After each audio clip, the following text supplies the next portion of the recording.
Hola, mi nombre es Julián, soy miembro de la ONG Bitcoin Argentina, trabajo en Signatura, que es una empresa que utiliza blockchain para certificar información digitalmente, y bienvenidos a cómo instalar tu propio nodo y por qué importan.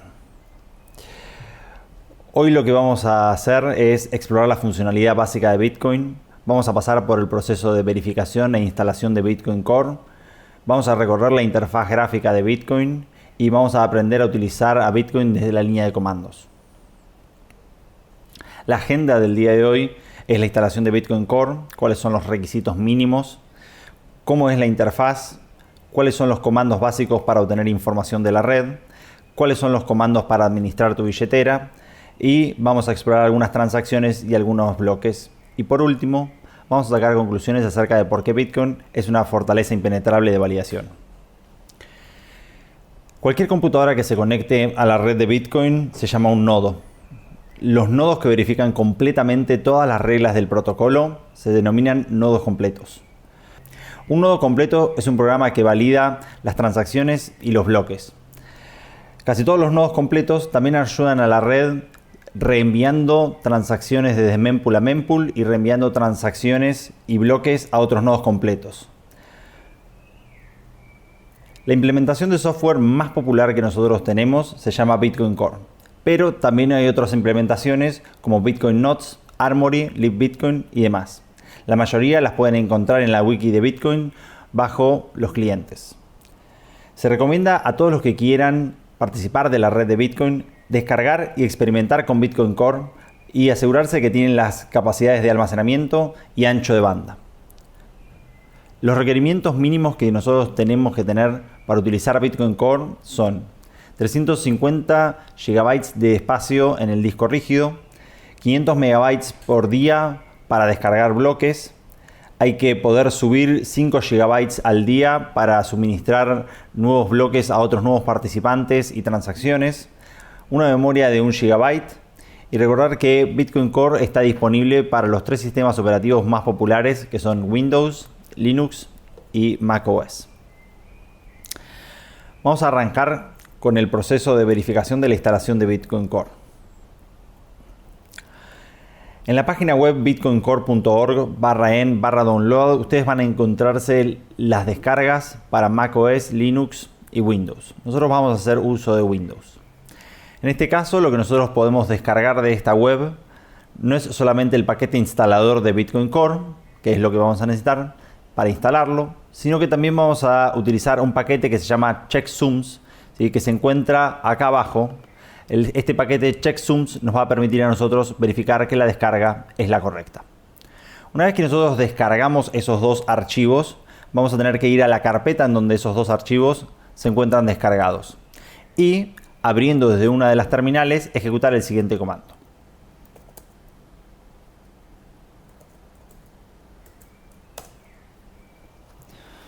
Descargas.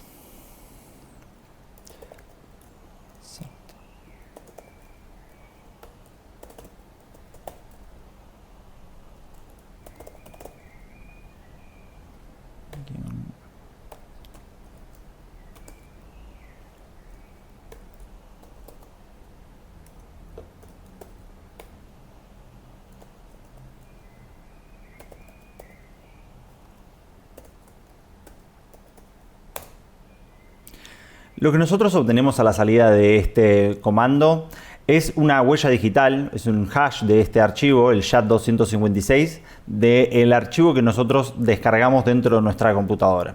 Fíjense que aparecen los siguientes dígitos, 930B96E7, ¿sí? Y todos estos comandos,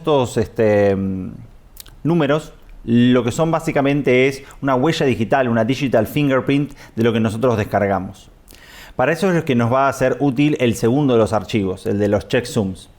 Cuando nosotros utilizamos este segundo archivo, lo que nosotros vamos a tener ahí adentro es todos los hashes de todos los distintos releases que tiene Bitcoin Core en esta última versión.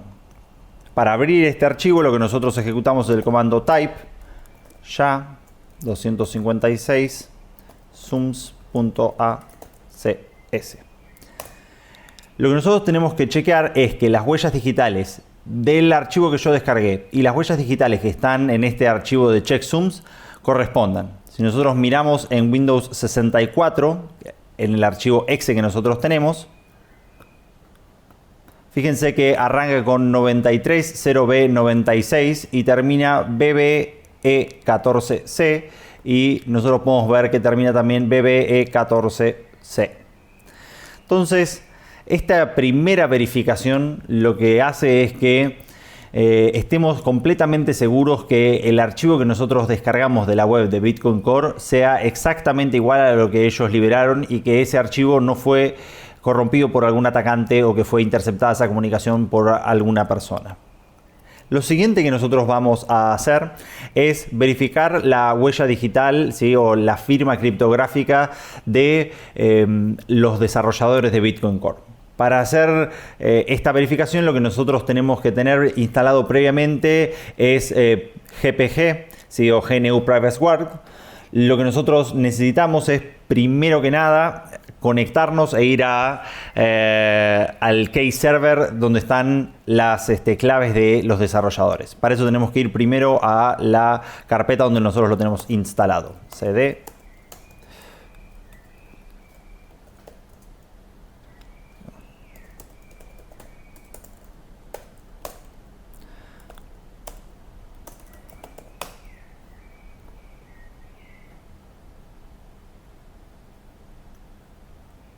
GNU.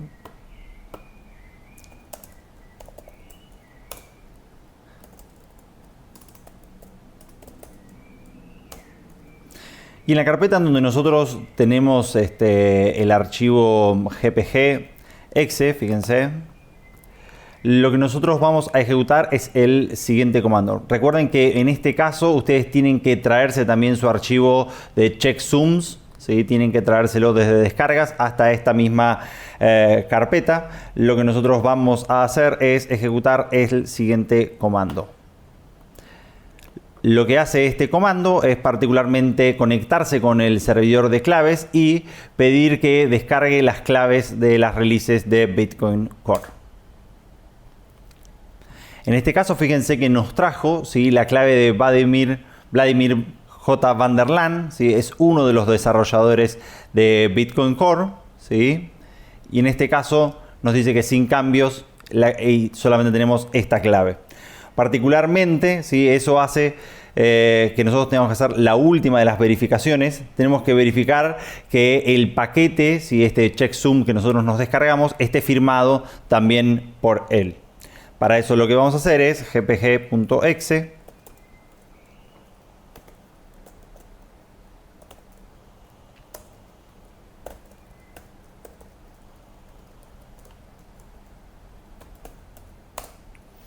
Perfecto. Fíjense que lo que nos dice nuestra computadora es que la clave, ¿sí?, fue procesada. En este caso la clave procede de Vladimir van der Laan, es uno de los programadores de Bitcoin Core, ¿sí? En este caso tiene su correo electrónico y que básicamente esta clave, ¿sí?, ha sido procesada, en este caso sin ningún tipo de cambios, ¿sí? Y lo que nosotros podemos verificar dentro del mismo archivo de los checksums es también verificar si esta clave corresponde con la clave del release. Esto lo hacemos con el archivo, el mismo gpg, ¿sí?, .exe, y en este caso lo que vamos a hacer es verificarla, verify, ¿sí?, y vamos a llamar a nuestro mismo archivo ya 256, ¿sí?, sums.asc. En este caso, fíjense que esta release de Bitcoin Core ha sido releaseado el 1 de agosto del 2020. ¿Sí? La clave fue firmado con RSA. ¿Sí? La firma es correcta de Vladimir van der Laan. ¿Sí? Y básicamente lo que nos dice en este caso es una un comunicado de atención que esta clave no está certificada por una firma de confianza. Este mensaje lo único que nos quiere decir es que nosotros tenemos que verificar quién es Vladimir J. van der Laan. Y entonces lo que nosotros podemos ir a verificar es en el GitHub público de Bitcoin quién es Vladimir. Entonces Vladimir van der Laan, GitHub, ¿sí? Y nosotros podemos ver básicamente que es uno de los programadores de Bitcoin Core, es uno de los que más produce cambios dentro del código, ¿sí?, de Bitcoin. Entonces, una vez que nosotros descargamos y que verificamos la descarga de Bitcoin Core, procedemos a la instalación de Bitcoin. Básicamente, el proceso de instalación de Bitcoin es bastante sencillo dentro de Windows. Lo que nosotros hacemos es seguir al wizard que nos va a ayudar a instalarlo, ¿sí? El wizard particularmente es una instalación que es siguiente y siguiente. ¿Sí? Nos va a pedir un directorio en donde nosotros tenemos que instalar Bitcoin y donde vamos a poder descargar algunos archivos. La instalación de Bitcoin no pesa demasiado, unos 50 megas. Lo que realmente pesa es, en este caso, ¿sí?, la blockchain. Algo que hay que hacer sí o sí es habilitar, una vez que nosotros hayamos instalado Bitcoin, es habilitar el firewall de Windows para que Bitcoin Core pueda enviar y recibir comunicaciones, ya que eso es importante porque va a estar enviando transacciones y va a estar enviando bloques hacia el resto, ¿sí?, de la red. Yo en mi computadora ya lo tengo instalado, Bitcoin, ¿sí? Espero que hayan podido seguir los pasos de la instalación. Simplemente lo que vamos a hacer es hacer un recorrido por la interfaz gráfica de Bitcoin Core y vamos a ir mirando algunas de las cosas. Fíjense que desde la última vez que lo abrí, mi computadora me dice que está sincronizando las cabeceras. Lo que está haciendo en este caso Bitcoin es buscando cuál es el último bloque que fue emitido dentro de la red. Y lo que está haciendo mi computadora en este caso es descargando, ¿sí?, los subsiguientes bloques desde el momento en donde yo me quedé sincronizado para poder volver a estar en sincronismo, en este caso, ¿sí?, con el resto de la red. Entonces, Bitcoin en general va a estar consumiendo bastantes recursos de nuestra computadora cuando nosotros hagamos la descarga inicial de la blockchain. O sea, cuando estamos descargando estos 300 gigabytes y la computadora va a estar verificando cada una de todas las transacciones, cada una de todas las firmas, cada uno de todos los bloques. Y entonces este primer proceso inicial puede ser un poco tedioso, nos puede llevar tal vez 24 o 48 horas, pero una vez que está sincronizada la base de datos, después de eso Bitcoin consume pocos recursos, solamente con enviar algunos megas y con recibir algunos megas y usar algo de ancho de banda es suficiente. Entonces, esta primera pantalla de descarga inicial nosotros la podemos ocultar y lo primero con lo que nos vamos a encontrar es con la billetera de Bitcoin, ¿sí? La billetera de Bitcoin es algo opcional que uno puede utilizar o puede no utilizar, ¿sí? En este caso lo que nosotros tenemos es el balance disponible de la cantidad de Bitcoins que están depositados dentro de esta computadora y también las últimas transacciones, ¿sí?, en este caso que nosotros tenemos. Fíjense que nos dan dos carteles de advertencia avisándonos que nosotros estamos desincronizados de la red y que estamos descargando las últimas 14 horas, en este caso, de los bloques. Asimismo, lo que nosotros también tenemos es la opción para enviar transacciones. Nosotros podemos pagar a una dirección, podemos elegir para crear un invoice, podemos elegir cómo le vamos a poner a esa transacción de una descripción y la cantidad de bitcoins. Lo mismo también para recibir, podemos elegir cómo crear uno de estos invoices para nosotros y tenemos particularmente un listado de todas las transacciones que mi computadora en este caso ha recibido. Algo que podemos revisar también dentro de nuestra interfaz gráfica, ¿sí?, es la ventana de información, ¿sí? En este caso nos avisa a nosotros cuál es la versión del cliente que tenemos, ¿sí?, dónde está el directorio de la data, dónde está descargándose, dónde está el directorio donde está descargándose la blockchain. Y estos directorios son importantes, en este caso son importantes porque si ustedes miran ese directorio es donde nosotros tenemos el archivo de configuración de Bitcoin y el archivo archivo donde nosotros tenemos la wallet de Bitcoin, que es este archivo que nosotros tenemos acá, donde tenemos el archivo donde está el mempool, las fees, donde están nuestros pares a los cuales nosotros estamos conectados. Y también en donde nosotros tenemos la carpeta que se llama blocks, que básicamente esta carpeta es la blockchain entera de Bitcoin donde estamos descargando, ¿sí?, todas las transacciones, ¿sí?, de la red. Entonces, esta carpeta es bastante importante. El archivo de configuración de Bitcoin viene en general en blanco. Ustedes pueden descargárselo, en este caso, del GitHub oficial de Bitcoin, ¿sí?, que es github.com, bitcoin/blog/master/share/examples bitcoin.conf. En este caso, ustedes pueden ver ahí cómo se debería ver algún archivo de configuración de Bitcoin. Si ustedes no conocen mucho, ahí es donde se pueden toquetear la mayoría de las propiedades de este software, ¿sí? Si queremos conectarnos a través de algún otro puerto, si queremos descargar la red pruneada, si queremos conectarnos a más pares que los que viene configurado por defecto, todo ese tipo de configuraciones las podemos mirar desde este archivo directamente. Así como nosotros tenemos estas carpetas y así como nosotros tenemos esta configuración inicial, fíjense que nosotros tenemos un registro de depuración.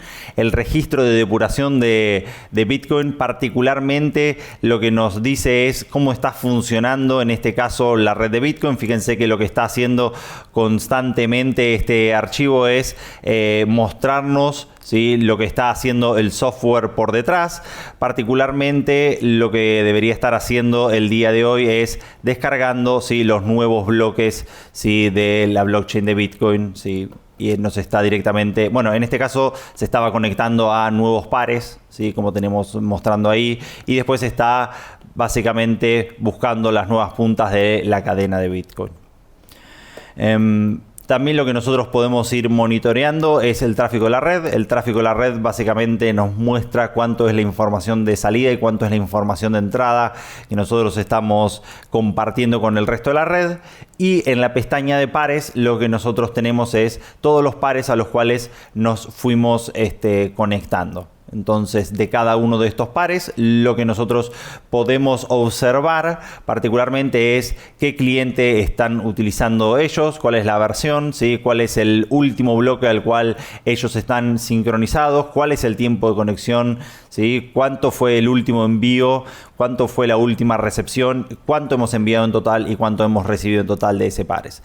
Recuerden que la red de Bitcoin es una red P2P, eso quiere decir que es una red persona a persona para el intercambio de valor monetario. Nosotros, si bien podemos conocer información de los pares a los cuales nosotros estamos conectados, no conocemos qué tipo de personas o quién está corriendo esa otra computadora o esa otra versión de Bitcoin. Este fue un recorrido por la interfaz gráfica de Bitcoin Core, pero en este caso lo que vamos a hacer uso es acerca de la línea de comandos. Vamos a ver cómo podemos nosotros interactuar con la red de Bitcoin desde esta línea de comandos, haciendo uso de la interfaz de programación de aplicaciones del cliente de Bitcoin. Toda la documentación se puede encontrar en la web que tienen ahí de referencia, en donde van a estar listados todos los comandos que nosotros vamos a utilizar el día de hoy. Lo que nosotros vamos a hacer ahora es obtener información sobre el estado de la red de Bitcoin. Vamos a poder administrar la billetera, vamos a explorar y decodificar transacciones, vamos a explorar bloques y vamos a crear, firmar y enviar alguna transacción. Entonces, empecemos. Vamos a arrancar con dónde se encuentra esta API, ¿sí? Lo podemos abrir directamente con Control T o abrir directamente la consola, o era una de las pestañas que nosotros teníamos. Y en este caso, esta interfaz nos va a permitir a nosotros preguntarle diversas cosas a Bitcoin y Bitcoin nos lo va a responder o con objetos o con paquetes de objetos. Sí. Empecemos entonces a comunicarnos con Bitcoin. Get Connection Count, ¿sí? Este comando lo que nos va a permitir a nosotros es saber cuántas conexiones salientes y entrantes nosotros tenemos con el resto de la red. En este caso, ¿sí?, es 10. Si nosotros queremos, podemos obtener información, parte de la información que nosotros vimos desde la interfaz gráfica, Get Peer Info, ¿sí? Nos permite a nosotros entender, ¿sí?, más desde un punto de vista técnico, quiénes son, o sea, quiénes son con respecto a las versiones de software que corren, no porque podamos saber a las personas. Entonces, fíjense que la idea de los participantes es simplemente un número. En este caso, el número 5 tiene una cierta dirección de IP y tiene su puerto 8333 abierto, tiene una dirección local, ¿sí? Y tiene básicamente toda la información que nosotros tenemos acerca de él. Evidentemente nos podemos enviar transacciones, relay transacciones, last send, last received, ¿sí? La cantidad de bytes. Toda la información técnica que nosotros tenemos acerca de todos los pares la podemos obtener con este comando. Podemos obtener también la dificultad a la cual está operando la red en el día de hoy. Get difficulty, ¿sí? En este caso, la dificultad era un parámetro representativo de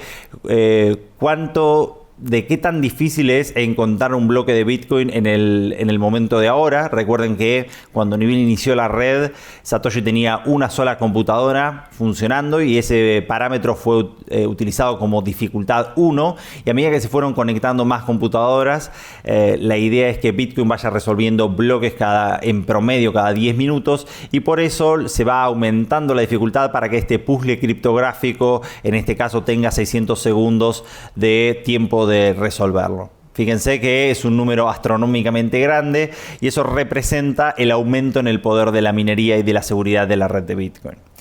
También lo que podemos pedirle es cuál es el último de los bloques, ¿sí? Dentro de la red, get block count, ¿sí? Y nos va a devolver en este caso, ¿sí? Cuál es el último bloque que fue minado dentro de la red. Este es el bloque 660.631. Si nosotros necesitamos información acerca de la minería de Bitcoin, cómo está operando, lo que podemos pedirle en este caso es get mining info y nos devuelve un objeto, ¿sí? Y en este objeto lo que nosotros podemos ver es diferentes parámetros. Uno de ellos nosotros ya lo habíamos visto, que era el parámetro de la dificultad. También tenemos el otro de los bloques, pero lo que nosotros quería mostrarle es en este caso el network hashes por segundo, ¿sí? Que es el tercer parámetro, ¿sí? Fíjense que estamos hoy hasheando la red a 1.2582 por 10 a la 20 hashes por segundo. Son números que realmente son muy grandes. Esto es lo que le da seguridad a la red de Bitcoin. Otro de los comandos que nosotros podemos utilizar para interactuar con la red de Bitcoin es get blockchain info. Get blockchain info nos devuelve un objeto simplemente que tiene toda la información última de la blockchain, ¿sí? Nos dice en qué cadena estamos nosotros. Estamos en la cadena principal. Recuerden que este tipo de software se puede utilizar también en testnet. Nos devuelve a nosotros el último de los bloques que nosotros tenemos dentro de nuestra base de datos, ¿sí? Nos dice cuál es el hash de ese bloque, nos dice cuánto es la dificultad, cuánto es el median time, ¿sí? Cómo es el proceso de verificación. Fíjense que yo estoy 0.9999 sincronizado con esta blockchain, ya la descargué y nos da un número representativo de todo el trabajo acumulado dentro de toda esta cadena. Sería representativo de lo que sería el parámetro bits que nosotros tenemos cuando uno la explora. Así como nosotros tenemos esta información de la base de datos, también recordemos que dentro de la red de Bitcoin nosotros tenemos el mempool. El mempool es un reservorio en donde están todas las transacciones sin confirmar y estamos esperando a que los mineros construyan un nuevo bloque y las incluyan dentro de esta base de datos. Para poder acceder a ese reservorio, recuerden que cada uno de los nodos tienen un mempool propio de todas las transacciones sin confirmar y en un cierto orden en el cual fueron recibidas por esta computadora en particular. Eso lo podemos hacer como get raw mempool y nos devuelve en este caso, ¿sí? Un listado de los identificadores de todas las transacciones que nosotros tenemos sin confirmar, ¿sí? Dentro de la red. Entonces fíjense que nosotros podemos con algunos comandos utilizar el cliente de Bitcoin para obtener información verídica, y esta información que nosotros obtenemos es la información verídica de nuestro nodo en particular. Eso quiere decir que nosotros no dependemos de ninguno de los demás nodos ni de ninguna web ni ningún servidor para obtener algo de información. Ahora voy a ejecutar un comando que tal vez es uno de los más importantes. Yo le llamo el comando run the numbers o correr los números. En este caso, este comando lo que nos va a permitir a nosotros es verificar toda la emisión monetaria desde el principio de la historia de Bitcoin hasta el día de hoy, para verificar que nadie haya podido emitir ningún Bitcoin más que lo que el protocolo manda. Recordemos que nosotros tenemos un listado de lo que se llaman transacciones sin gastar, ¿sí? Se llaman UTXOs, es el acrónimo que utilizamos, Unspent Transactions Outputs, y eso es lo que nos permite a nosotros, con una firma digital, ¿sí?, enviar bitcoins a otras personas.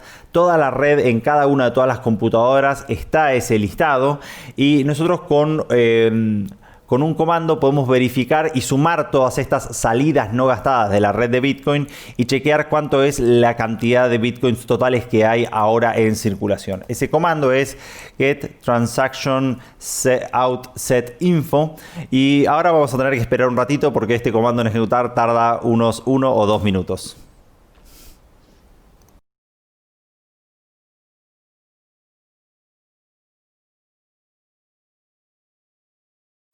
Lo logramos. Hemos obtenido la salida del comando get transaction out set info. Fíjense que nos dice la altura a la cual nuestro nodo está sincronizado, cuál es el hash, cuál es la cantidad total de transacciones que nosotros tenemos dentro de esta blockchain, cuáles son las salidas sin gastar. Y fíjense que en este caso lo que los llevo a ver es el último de todos los parámetros de esta salida, que dice total amount, y lo que nosotros podemos verificar dentro de este número es que al momento de hacer este video hay 18.566.258 y algunas monedas más atrás al final de bitcoins emitidos. Fíjense lo importante de esto: en una computadora casera que nosotros podemos tener en nuestros hogares, podemos conectarnos a la red de Bitcoin, podemos interactuar con la red de Bitcoin, y también lo que podemos hacer es correr los números y verificar toda la emisión monetaria. Bien, pasemos a la sección de administrando la billetera. Bitcoin tiene su propia billetera. No es necesario utilizar esta billetera. En general, la mayoría de los bitcoiners utilizamos lo que se llaman billeteras de hardware, que son dispositivos específicamente diseñados para tener nuestras claves criptográficas. Recuerden que si uno está utilizando la billetera del cliente de Bitcoin, lo que nosotros tenemos ahí en particularmente es una billetera online o una billetera caliente o una hot wallet, como le llaman, y esta billetera está conectada a internet, y entonces alguna persona maliciosa podría querer atacarnos. Entonces, si ustedes me preguntan a mí, yo recomendaría una hardware wallet. Son mucho más seguras que tal vez utilizar esta billetera. Entonces, ¿qué es lo que vamos a utilizar? Vamos a hacer algunos comandos para ver cómo funciona básicamente la conexión con esta billetera. Si uno utiliza el comando list transactions, lo que nos va a traer, ¿sí?, en este caso son todas las transacciones que tiene esta cuenta. Para eso nosotros tenemos que ingresarle algún parámetro dentro de la cuenta. Si ustedes no se crearon ninguna cuenta, no le pusieron ningún tipo de nombre, simplemente con poner comillas, ¿sí?, nos va a traer todas las transacciones que nosotros tenemos. Fíjense que en este caso nos dice de cada una de las transacciones en qué bloque está incluida, cuánto es la cantidad que nosotros hemos recibido en este caso. Fíjense que tiene la dirección con la cual nosotros lo hemos recibido, el tiempo en donde lo recibimos, ¿sí?, y el block height, ¿sí?, a la cual nosotros la recibimos. El mismo tipo de información aparece para la segunda transacción que nosotros teníamos. Si yo quiero listar no solamente las transacciones, en este caso esta wallet solamente tenía 2 transacciones que recibió de ejemplos que hice, pero si nosotros quisiéramos podemos también listar las salidas sin gastar que nosotros tenemos en este nodo. List unspent es el comando que nosotros vamos a utilizar.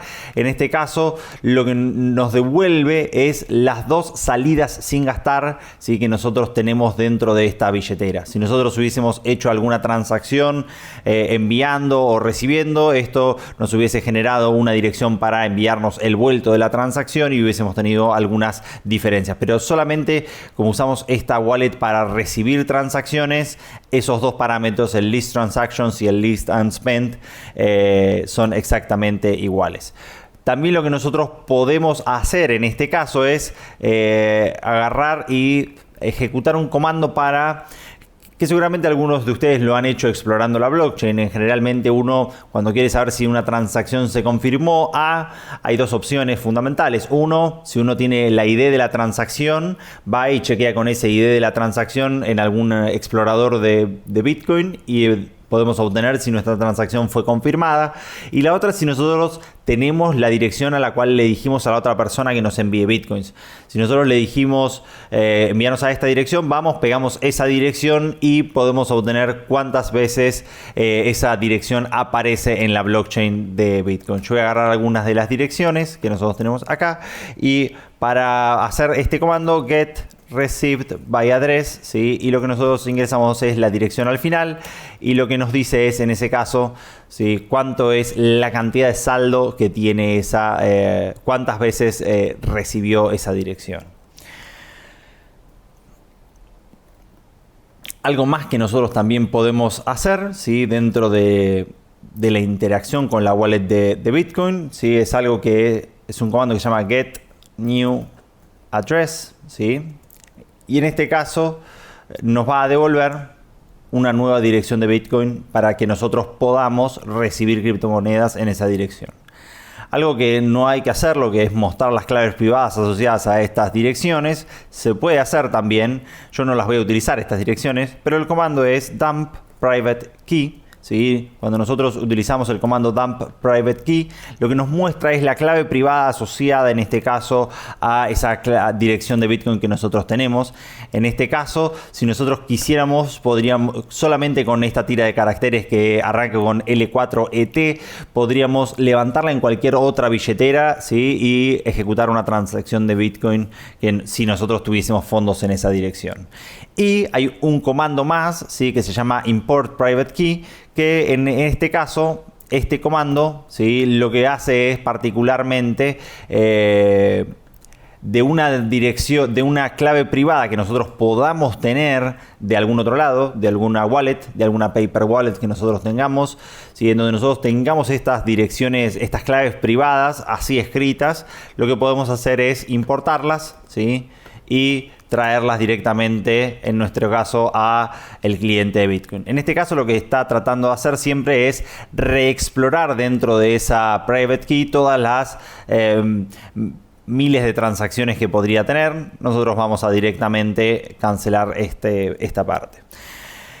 ¿Qué es lo que podemos hacer cuando nosotros tenemos algunas de estos comandos? Imagínense que uno quiere que la otra persona quiere ser realmente seguro, ¿sí?, con la cantidad de bitcoins que otra persona dispone, y si nosotros vamos a intercambiar bitcoins por dinero fiduciario, queremos estar seguros de que la otra persona, si nos dijo que nos iba a vender una cierta cantidad, ¿sí?, que los tenga directamente. Entonces, imagínense en esta condición. Nosotros lo que podemos hacer es firmar mensajes. De la misma forma que firmamos transacciones, podemos firmar cualquier tipo de mensaje que nosotros queremos a la red, y podemos compartirle esa firma digital a la otra persona y tranquilamente la otra persona puede verificar con un cliente de Bitcoin que esa firma es una firma correcta. Entonces, lo que voy a hacer particularmente es, de una de las dos direcciones de Bitcoin que nosotros teníamos ahí arriba, es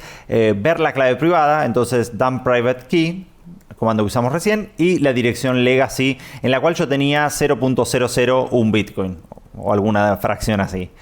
Entonces, con esta clave privada, lo que yo voy a hacer es firmar un mensaje, ¿sí?, que diga sign message with private key, o sea, firmar un mensaje con la clave privada. Fíjense que en este caso, lo que nos pide después particularmente el cliente es que ingresemos la clave privada con la cual nosotros vamos a estar firmando, ¿sí?, y que ingresemos el mensaje que nosotros tenemos. Y entonces voy a firmar un mensaje que diga hola BitConf. Hola, la BitConf. Tengo 0.001 BTC. Un 0 más. Y cerramos los corchetes. Fíjense que en este caso nos va a aparecer una huella digital, ¿sí? Esto sería particularmente lo que se llama la firma digital, Digital Fingerprint, que esa huella digital puede ser verificada solamente con la clave pública, el mensaje original y esta huella digital, de forma de que cualquier persona la puede verificar y cualquier alteración a las cantidades, ¿sí? Ya sea la clave pública o la dirección de Bitcoin, ya sea el mensaje o ya sea la firma, si cualquiera de esas tres cosas son distintas, lo que va a suceder es que este mensaje no va a ser verificado. Entonces, si otra persona quisiera verificarlo, este mensaje, lo que tiene que hacer es el comando verify message, ¿sí? Y lo que nosotros tenemos que ingresar particularmente es la dirección de Bitcoin con la cual va a ser verificado. Después lo que nosotros tenemos que ingresar también es la firma, ¿sí? La firma son todos estos caracteres que nosotros tenemos acá. Y después lo que nosotros tenemos que verificar o tendríamos que conocer es el mensaje que la otra persona me envió para verificar. El mensaje era: hola, la BitConf, ¿sí? Tengo 0.0001 PTC, ¿sí? Y en este caso, como el mensaje era exactamente el mismo, particularmente me devuelve un verdadero, pero imagínense que la otra persona me hubiese querido, no sé, yo que le quería mentir a la otra persona y en vez de decir que tenía 0.0001 tenía otra cantidad, y fíjense que en este caso la verificación de ese mensaje es falsa. Entonces lo que nosotros podemos pedirle a otra persona es, si la otra persona dice que tiene tanta cantidad de bitcoins para vender, puede firmarnos algún tipo de mensaje criptográficamente con alguna de las salidas sin gastar, ¿sí? De forma de demostrar que él es el poseedor de esa cantidad de bitcoins. Otra de las cosas que nosotros podemos hacer dentro de nuestra billetera no solamente es firmar este tipo de mensajes, también lo que nosotros podemos hacer es ¿sí? Es traernos alguna de todas las transacciones que nosotros tenemos. Para hacer eso, lo que nosotros hacemos uso del comando getTransaction. El comando getTransaction le tenemos que ingresar una ID de alguna de las transacciones nuestras, ¿sí? Y nos devuelve en este caso, ¿sí?, parámetros de esa transacción. Nos devuelve la cantidad de confirmaciones que tiene, ¿sí?, el bloque en donde se encuentra, la dirección con la cual nosotros la podemos verificar, si fue una transacción de enviar o si fue una transacción de recibir, cuánto fue la cantidad, ¿sí?, dónde está dentro de la transacción, ¿sí?, el output. Y después nos devuelve en ese caso la transacción en hexadecimal, ¿sí? En este caso la transacción en hexadecimal es la comunicación que realmente sale en la red de Bitcoin. Recordemos que la red de Bitcoin es un listado de todas transacciones que se van comunicando entre todos estos pares, transacciones y bloques. Y entonces cuando nosotros tenemos que comunicar una transacción al resto de la red, lo que se hace es se le envía el Network Magic, que es un separador particularmente, y después se envía en hexadecimal toda una transacción. Lo que nosotros podemos hacer en este caso también es el comando getRawTransaction, ¿sí? Cuando nosotros usamos el comando getRawTransaction y utilizamos una ID de una transacción, transaction index. El getRawTransaction es para obtener una transacción del mempool. Entonces, getRaw mempool, ¿sí? Y entonces tenemos el listado de todas las transacciones del mempool. El comando getRawTransaction lo que nos trae es una transacción sin confirmar del mempool, ¿sí? Esta fue la comunicación en hexadecimal, ¿sí?, que están dando vueltas entre todas las computadoras. Y lo que nosotros podemos hacer particularmente es decodificar esa transacción todavía sin confirmar, ¿sí?, y podemos ver todos los detalles de esa transacción. Eso lo podemos hacer con el comando decodeRawTransaction, ¿sí? Le pegamos la transacción en hexadecimal directamente y lo que nos da es los parámetros de toda esta transacción que no se ha confirmado, ¿sí? Y podemos ver si es es una transacción válida porque particularmente nuestro nodo la recibe, ¿sí? Si hubiese sido una transacción inválida, ya directamente los nodos no la estarían reenviando. Otra de las cosas que nosotros podemos hacer dentro de nuestra billetera es pedirle el balance, ¿sí? Get balance nos devuelve la cantidad de bitcoins que nosotros tenemos, y lo que nosotros también podemos hacer es pedirle, ¿sí?, que nos devuelva las direcciones que nosotros hemos utilizado con alguna de las cuentas que nosotros tenemos dentro de nuestro cliente. Fíjense que en este caso, como yo fui pidiéndole ciertas transacciones y fui pidiéndoles algunas direcciones más, fíjense que nos dice todas las direcciones que nosotros fuimos utilizando. Todas estas direcciones se encuentran en el archivo wallet.dat. Vamos a pasar a la sección de explorar las transacciones y explorar los bloques, ¿sí? El comando getTransaction a nosotros nos devuelve una transacción en forma simplificada, ¿sí? Nos devuelve las transacciones que son propias nuestras dentro de nuestra billetera, y con los otros dos comandos que nosotros vimos recién, que son getRawTransaction y decodeRawTransaction, lo que nosotros podemos hacer es explorar las transacciones básicamente sin procesar dentro, en este caso, de la red, ¿sí? Entonces, lo que nosotros podemos hacer particularmente, ¿sí?, es explorar algunos bloques, ¿sí? En este caso podemos utilizar el comando para getBlockCount. Nos va a devolver en este caso el último de los bloques minados, ¿sí? Lo que nosotros podemos hacer también es getBlockHash, ¿sí? Y lo que hay que ingresarle es básicamente el índice. Lo que nosotros queremos pedir es el último de todos estos bloques. Fíjense que nos devuelve en este caso el hash identificador del mismo. Y si nosotros en este caso usamos el comando getBlock,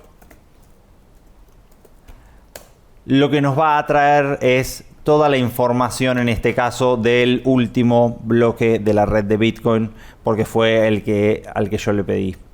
Fíjense que en este caso, ¿sí?, nos da cuál es el hash identificatorio, cuál es la cantidad de confirmaciones que tiene, ¿sí?, nos da cuánto es el tamaño, ¿sí?, cuánto es el peso. Recuerden que el tamaño del bloque está en 1.2 megabytes, pero que con la implementación de Segregated Witness lo que pudimos hacer es expandir parte de ese tamaño a los witnesses, y entonces todos nuestros bloques ya no se utilizan como solamente peso, sino como tamaño, sino como peso también. El block weight es casi 4 megabytes, o sea que ya estamos en un tamaño interesante porque hubo mucha adopción de Segregated Witness, y entonces casi que cuadruplicamos el tamaño de los bloques.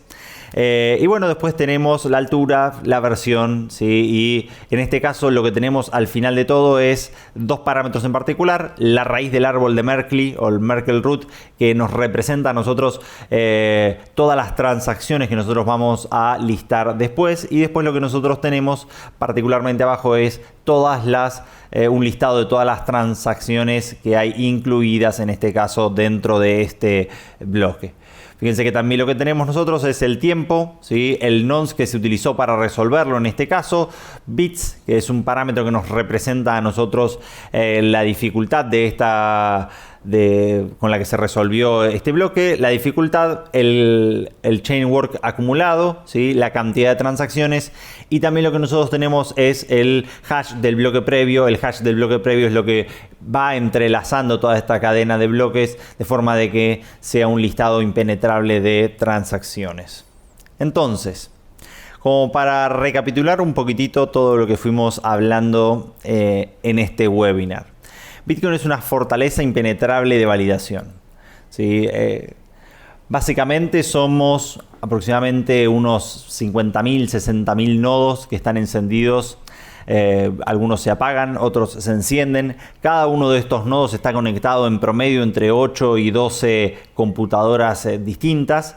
Y entonces lo que nosotros podemos hacer particularmente es enviarnos transacciones y enviarnos bloques de un lugar a otro. Esas transacciones las usamos para mover valor monetario, ¿sí?, mover bitcoins de un lado a otro. Básicamente, al tener estas cantidades de computadoras, nos sucede lo mismo que con los grados de separación de las personas. Si cada persona conoce a 1000 personas, entonces estamos a un orden de separación de conocer a 1.000.000 de personas, porque 1000 por los 1000 que conocen cada una de tus personas es ese grado de separación. Ese mismo tipo de concepto, ¿sí?, de grados de separación opera dentro de la red de pares de Bitcoin, así como las personas son pares, la red de Bitcoin también. Y entonces nosotros siempre estamos a lo sumo a 6 grados de separación máximos de cualquier otro nodo, ¿sí?, en este caso de la red de Bitcoin. Es importante básicamente que todos los nodos verifiquen no solamente los encabezados de todos los bloques, sino que cada uno de los nodos y de las computadoras que nosotros ponemos al servicio de la red verifique, ¿sí?, todas las transacciones que se hicieron adentro de ese nodo y todas las transacciones que nosotros almacenamos dentro de nuestros mempools. Esto es lo que impide que los mineros hagan trampa, debido a que todos los nodos completos que nosotros tenemos dentro de la red, ningún participante del sistema puede engañarlo. Si alguno de estos grupos, ya sea algún grupo de personas, como pueden ser algún ataque malicioso, como un ataque civil o algún ataque eclipse, o algún minero inclusive, tratan de propagar algún algún bloque falso o alguna transacción falsa, ¿sí?, como todos los pares sostenemos una base de datos, la blockchain entera, sincronizada hasta el último bloque, básicamente podemos detectar si nos están sucediendo este tipo de ataques, y lo que podemos hacer es desconectarnos de esos pares, ¿sí?, y rechazar las comunicaciones si después de mucho tiempo intentan de seguir haciéndonos transacciones falsas. Ese parámetro se llama DOS Points, Denial of Service, ¿sí? Básicamente nuestros nodos van llevando una cierta cantidad de puntaje con respecto a otros nodos para ver si estos nodos se comportan honestamente o se comportan deshonestamente. Si se comportan deshonestamente, lo que uno puede hacer inicialmente, lo hace nuestro software automáticamente, es desconectarlo por un tiempo, y si siguen intentando de propagar o transacciones o bloques falsos, lo que va a suceder es que lo vamos a terminar de desconectar permanentemente. Los nodos no es un parámetro que se permanezca constante en el tiempo, sino que a medida que crece el precio de Bitcoin y que crece el interés y que crece el hype de Bitcoin, va también surfeando esa misma ola.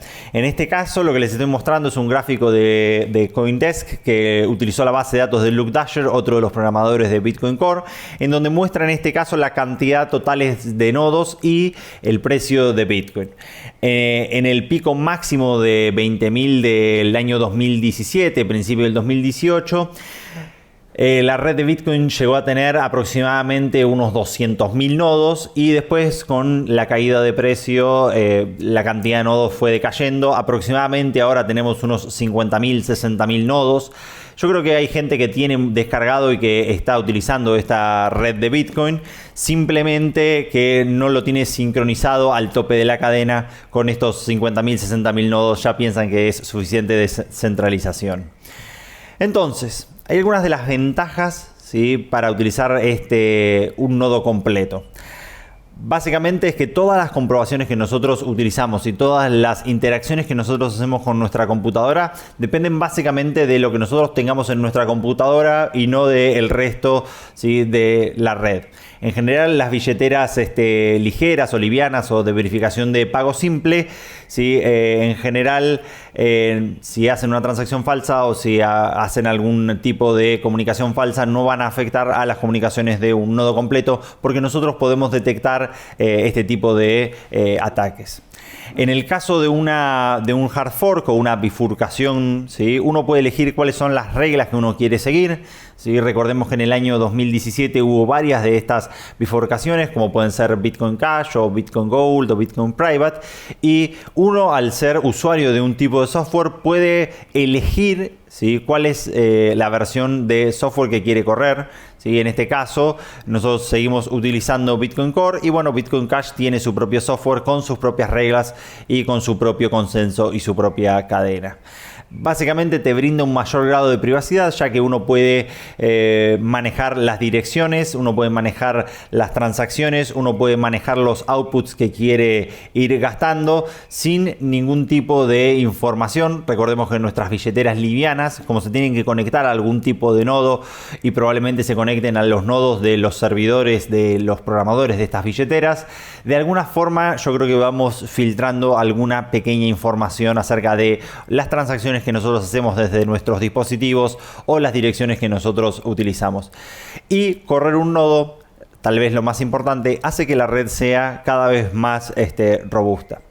Si ustedes me preguntan a mí, yo creo que correr un nodo, que todos corramos un nodo, es lo que Satoshi querría. Si ustedes miran la comunicación inicial en el primer email que él liberó el cliente de Bitcoin, ¿sí? Fíjense lo que dice. Si ustedes quieren correr un nodo que acepte conexiones entrantes, van a estar ayudando a la red un montón. Gracias.